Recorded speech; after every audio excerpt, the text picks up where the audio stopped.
নমস্কাৰ। ছ'চিয়েল মিডিয়াত এতিয়া কক্ৰচ জনতা পাৰ্টিৰ ধুমুহা চলিছে।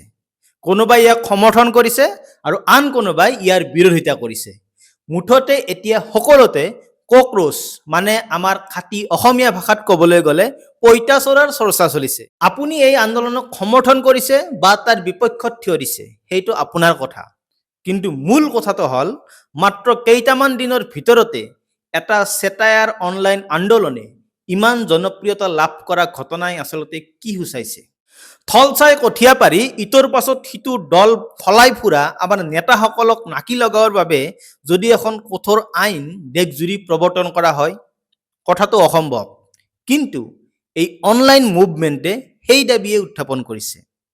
বৰ্তমান শাসনৰ বাঘজৰি ধৰি থকা নেতাসকলৰ মাজত দলবাগৰা নেতাৰ সংখ্যাই সৰহ। এই নেতাসকলৰ কাম কাজক লৈ এই দেশৰ বহু মানুহ অসন্তুষ্ট। কিন্তু ৰাইজৰ হাতত আন একো অপশ্যনেই নাই। কাৰণ সকলোৱে জানে কাইলৈ বিৰোধী শাসনলৈ আহিলেও পৰিস্থিতিৰ একো সাল সলনি নহয়। এতিয়া শাসনত থকা নেতাবোৰৰ মাজৰে বহুতে তেতিয়া আকৌ লুটিবাগৰ মাৰিব। এয়া আজিৰ ভাৰতৰ এই মহান গণতন্ত্ৰৰ লাজ লগা বাস্তৱ। কক্ৰচ জনতা পাৰ্টিৰ এই অনলাইন মুভমেণ্টে এই বাস্তৱকেই উদঙাই দিছে।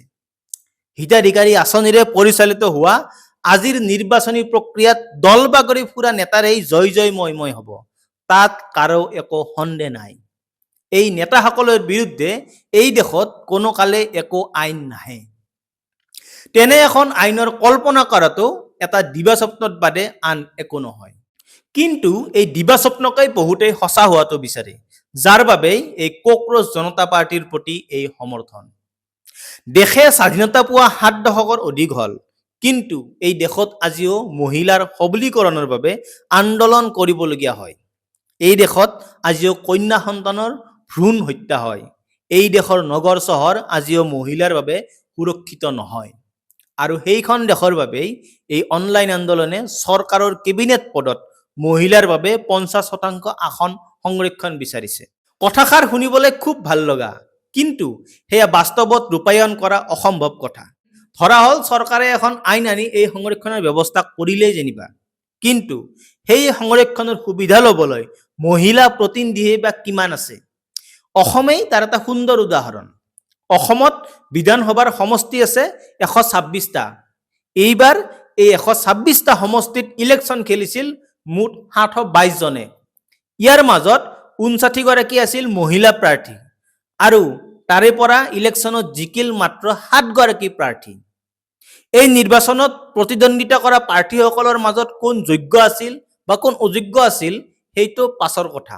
কিন্তু মাত্ৰ ৭গৰাকী মহিলা বিধায়ক বিধানসভালৈ নিৰ্বাচিত হৈ অহা ঘটনাই অসমত নিৰ্বাচনী ৰাজনীতিত মহিলাৰ দুৰ্বল স্থিতিটোকেই প্ৰমাণ কৰিছে। এতিয়া ৫০% ৰিজাৰ্ভেশ্যনৰ আইন আহিলেও তাৰ সুবিধা ল'বলৈয়ে এই ৰাজ্যত আছেই বা কোন? ইয়াৰ বিপৰীতে নিজৰ নাগৰিকত্ব প্ৰমাণৰ বাবে এই দেশৰ নাগৰিকৰ কি বিলাই বিপত্তি হৈছে তাৰ উদাহৰণ অসমত উভৈনদী হৈ আছে। আৰু বাকী গদি মিডিয়াৰ কথা কোৱাৰ কোনো প্ৰয়োজন নাই। এইখন অসমত এতিয়া শাসনত থকা পলিটিকেল লিডাৰক তেল মৰা আৰু চেলফি উঠি ছ'চিয়েল মিডিয়াত দিয়াটো বহু বাঘা বাঘা সাংবাদিকৰ বাবে ষ্টেটাছ চিম্বলৰ ভিতৰত পৰে। আৰু চাকৰিৰ পৰা অৱসৰ পোৱা ন্যায়াধীশে বিধানপালিকাত প্ৰৱেশ কৰাটো তেওঁৰ কেৰিয়াৰৰ উন্নতি নে অধোন্নতি, সেয়া আমাৰ নিচিনা মানুহে অন্তত বুজাটো খুবেই টান। এনে বহু কথা আছে যিবোৰ এই দেশৰ জনা বুজা লোকসকলে বেয়া পায়। কিন্তু সকলোৱে জানে এই ব্যৱস্থাৰ পৰিৱৰ্তন নহয়। কাৰণ এই পৰিৱৰ্তন কৰিবলৈ গ'লে এতিয়াৰ বহু বাঘা বাঘা নেতাৰ কেৰিয়াৰৰ ইমানতেই অন্ত পৰিব।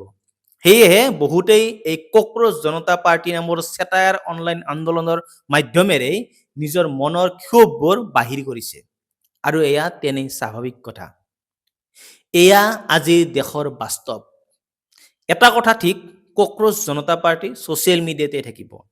এয়া সঁচাকৈ এটা পলিটিকেল পাৰ্টিৰ ৰূপ ল'ব বুলি অন্তত এই মুহূৰ্তত ভবাটো ভুল।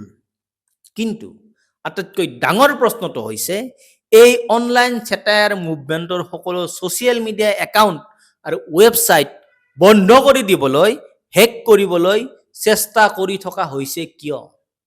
এই চেটায়াৰ অনলাইন মুভমেণ্টক লৈ কোনে ভয় খাইছে? সেয়া আটাইতকৈ ডাঙৰ প্ৰশ্ন। ধন্যবাদ।